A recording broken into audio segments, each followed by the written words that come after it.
Olá pessoal, seja bem-vindo a mais um vídeo, professor Hermes da área. Pessoal, nós estamos na semana 4 do seu PET volume 3 e nessa semana, pessoal, nós vamos entender um pouquinho aí de geometria plana para responder aí a atividade.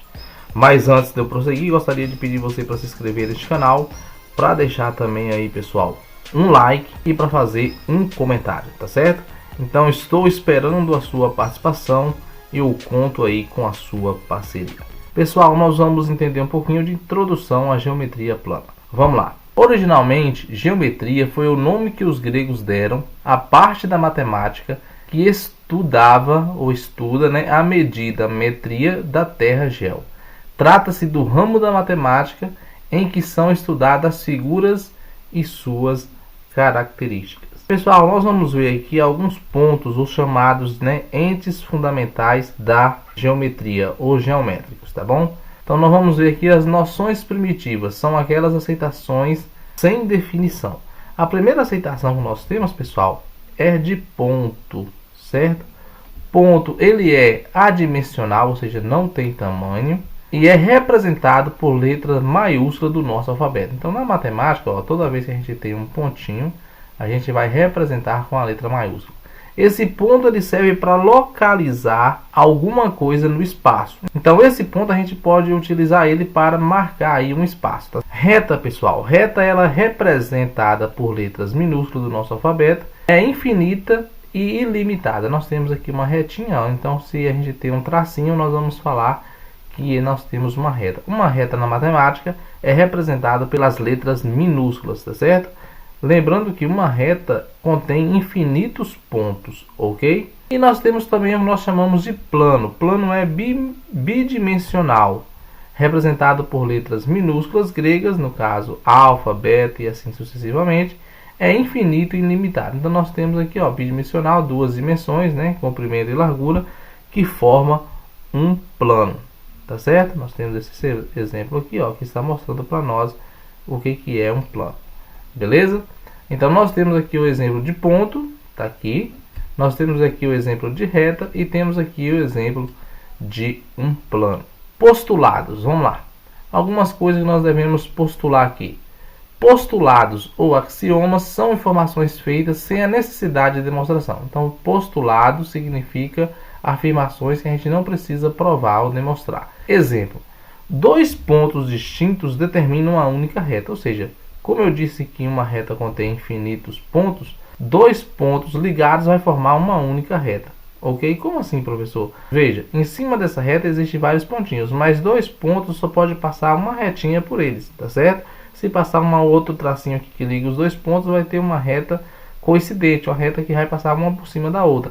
Então, dois pontos aí formam uma única reta. Três pontos não colineares determinam um único plano. Por exemplo, se eu tenho aqui três pontos e eu ligar os três pontinhos, vai formar uma figura e esta figura vai ser planos, Então, por exemplo, se eu tenho aqui três pontinhos, esses três pontinhos só pode formar um plano que é um triângulo. Subconjuntos da reta. Nós temos a semirreta. Semirreta é o que? Tem um ponto de origem e continua infinitamente em um só sentido. Os indicamos por AB. Por exemplo, nós temos aqui um ponto que dá origem a uma reta e nós temos aqui um crescimento dessa reta, um lado que cresce, ou seja, nós temos aqui a opção AB crescendo para o lado B.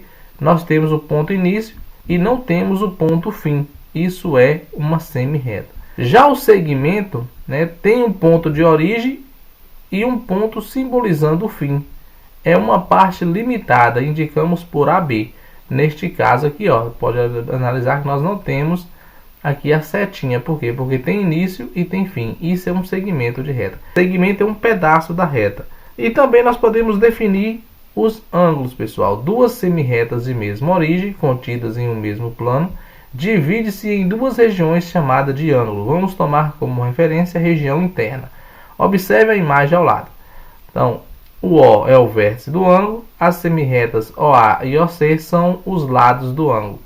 Denotamos o ângulo da figura como sendo AOC. Então nós temos aqui, ó, quando nós temos duas semirretas que partem de uma mesma origem, no caso nós temos aqui a origem O, saindo daqui a semirreta, a outra semirreta sai daqui, né, no sentido AOC. Essa parte aqui formada entre as duas semirretas é chamada de ângulo. Então nós temos um ângulo interno e nós temos aqui um ângulo externo, tá bom? É chamado de ângulo externo.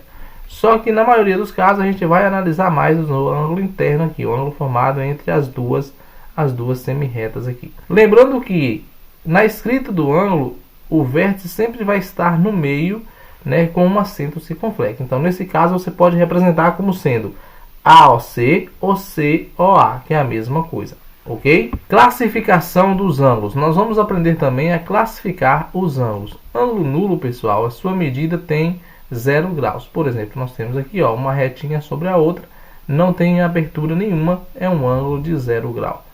Ângulo agudo. Ângulo agudo, a sua medida está entre 0 e 90 graus. Todo ângulo que está entre 0 e 90 graus é chamado de ângulo agudo. Um ângulo reto, a medida do ângulo é exatamente 90 graus. Então, se você medir o ângulo aqui formado por dois segmentos e der 90 graus, nós podemos dizer que este ângulo é um ângulo reto. Ângulo obtuso. O ângulo obtuso, a medida está entre 90 e 180. Então, se você medir aqui o ângulo formado por dois segmentos e for, né, o resultado for entre 90 e 180, ele é chamado de ângulo obtuso.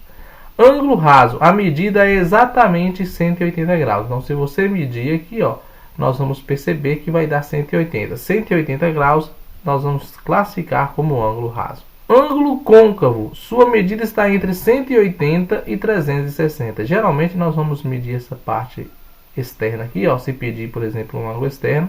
Se ele for maior que 180, né, e menor que 360, tiver entre 180 e 360, nós vamos chamar ele de ângulo côncavo.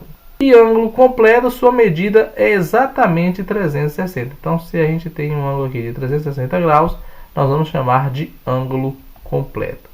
Note que ângulo completo e ângulo nulo são quase que iguais, tá certo? Então, o ângulo completo é uma volta completa, né, um ângulo de 360 graus. E o ângulo nulo é um ângulo de 0 graus. Também vai dar aí na mesma coisa, ok? Nós vamos aprender também sobre retas, classificação de retas. Nós temos as classificações, ou seja, duas retas elas podem ser paralelas, e elas são paralelas quando são coplanares, né? E somente se são coincidentes ou não tem ponto em comum, tá certo? Então, retas paralelas, duas retas coplanares são paralelas se somente se são coincidentes ou não tem ponto em comum. Então, nós temos aqui, ó, que essas duas retas nunca vão se encontrar. Se eu continuar prolongando as duas aqui, elas não vão se encontrar. Então, elas são chamadas de retas paralelas, nunca se encontram. Retas concorrentes. Duas retas são concorrentes se e somente se elas têm um único ponto em comum.